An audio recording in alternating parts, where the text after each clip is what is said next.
Music! You listen to it, I listen to it, we all listen to it. And I love video game music. Specifically, the music found in the Sonic the Hedgehog games. Can you tell? I remember being sat in front of my family's chunky PC from the 2000s, glued to YouTube listening to low quality rips of Live and Learn or What I'm Made Of. But recently, I discovered a Sonic song that I don't think you've heard of. So let's talk about it. I introduce to you the Forgotten Sonic track.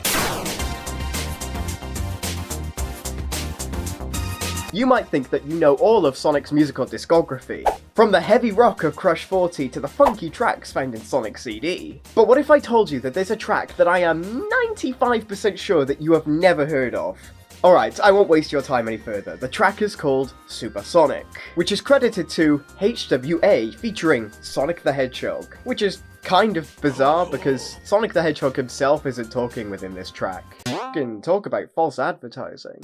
But how did this track come about and what is its purpose? Well, let's cast our minds back to the early 90s, specifically the year 1992. Sonic the Hedgehog 1 had released a year prior to endless praise, mainly for its innovative gameplay, but more importantly, the characterization of Sonic the Hedgehog himself. The very epitome of rad and cool was Sonic, especially for the time. Can't say the same anymore. So he was licensed all over the place, from McDonald's Happy Meals to tins of spaghetti. Point is, Sonic was everywhere, and this even extended to charity work. That's right, Sonic Maurice Hedgehog is pro-charity. So, as you can infer, this track was created in the name of charity. More specifically, the Nordhoff Robin Center, which is a charity that helps children with developmental issues communicate through the power of music. Not an awful amount is known about the record's history and how it actually came to be. However, what we do know is that this track was released by Internal Affairs Recording Company, which is a subsidiary of Zomba Records, which is owned by Sony Records. God, that's convoluted. Its release was split up into 3 mediums: CD, 7-inch vinyl, cassette, and 12-inch vinyl. So technically 4 releases, but it was released on 3 mediums. I bring this up because every release has a slightly different version of the track, either differing in lengths or the mix entirely. What we also sort of know is the credit, despite earlier saying that HWA was credited under this track. HWA is not a real person, in fact it actually stands for Hedgehog with Attitude, presumably pointing fingers at our favourite blue spiky gumball. So who was actually behind the track? The man that is largely credited for the track is Wayne Brown, credited with arranging and writing the track.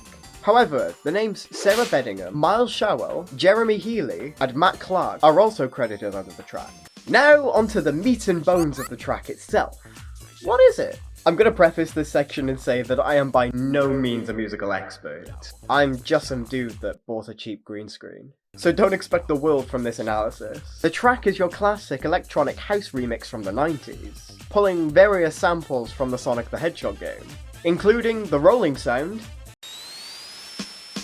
the ring collection noise, the spring noise, along with a few others. It also has the Green Hill Zone leitmotif.